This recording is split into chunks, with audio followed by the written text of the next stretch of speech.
No, look, it was a big challenge when I think after round 2, when the NRL decided that it was in the best interest of everyone's safety to delay the season.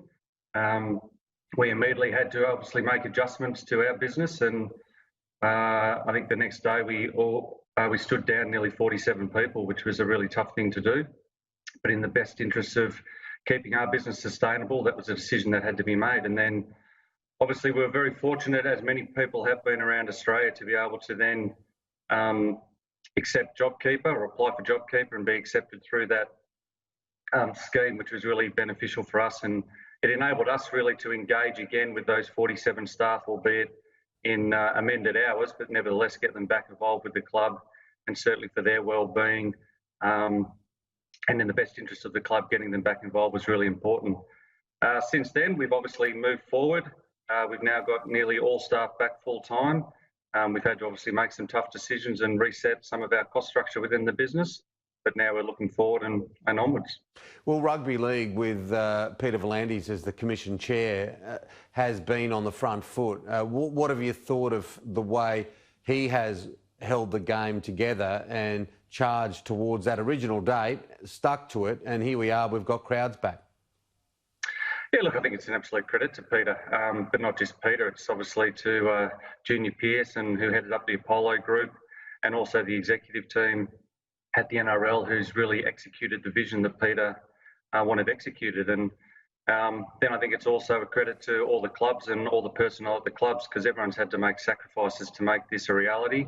And it's not certainly one single person that would have been able to get this achievement across the line. It's been an absolute collaboration. And I know in my time, Tim, within the game of rugby league, that I haven't seen the game come together as it has. But that's often the case through times of adversity, that people come together and stick together, and the outcome's been terrific. And look, it's been great as someone who's covered this game for a number of decades and loved it. Rugby league is leading the way. Could this be a sign for the future that this game that has often sort of given itself a black eye every second step can be a leader, a market leader going forward?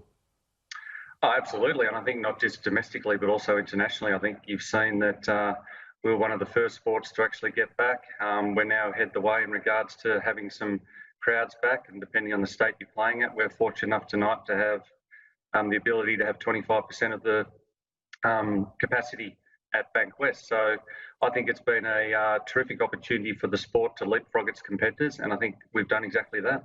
What about your commercial partners and those that support West Tigers? I can see Bryden's there, a very proud sponsor of the West Tigers.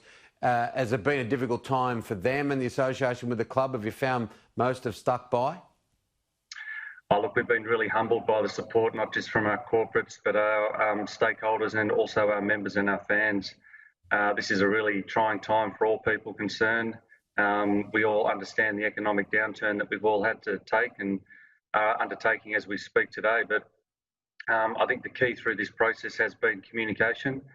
And in the new world that we live in today, and having the ability to connect with our fans, members, and also sponsors through Zoom calls, and having weekly Zoom calls and drinks with them via Zoom, and just keeping that communication open and transparent about where the season was up to and where we're up to, I think it's meant that we've all stuck together and we'll come through the other side stronger. West Tigers fans, I was sideline eye at that 2005 premiership 15 years ago now, but the club looks on the up and up. Tell us about the Centre of Excellence.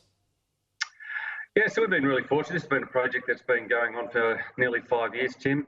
It really is the redevelopment of Concord Oval. It's not just a Centre of Excellence for our club, it's also a community hub. It's going to house not only our elite facility, which is going to be a legacy for this club, but it's also going to enable that whole corridor through the inner west to be able to come to the redevelopment of Concord and enjoy facilities that are aimed at community engagement. There's going to be basketball courts, indoor netball courts, there's going to be function centres, retail spaces.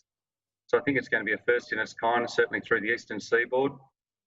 We're really proud and thankful to the federal and state government, and certainly Canada Bay, for their support in making what has been a vision and a dream for a long time almost a reality, as the Eastern Stand got demolished during the week and the Western Stand is about to be demolished. So it's going to be a terrific legacy for the club. one of the proudest sons of the West Tigers, of course, Benji Marshall. I've got to get some news out of you. Is he staying? What do you make of the talk during the week that he wants out, he's on his way, clubs are trying to get Benji on their books? Tell me from the horse's mouth. Yeah, no, absolutely. It is just talk, as you alluded to, Tim. Benji's come out very clearly last week. He spoke to our coach 2 weeks ago. He signed up to win a competition with this club this year. His focus hasn't changed. Our focus hasn't changed. He's a required part of this club moving forward. He's been unbelievably instrumental both at training and off the field for this club. So that'll continue for the rest of the year. And I'm sure, knowing Benji and the character that he is, that he'll fight his way back into the side and be a big contributor as we forge our way forward. Yeah, it's a good problem to have, having good players trying to get into the football team. All the best against the Panthers, Justin. Thanks for coming on Weekend Edition. Thanks, Tim. Appreciate it.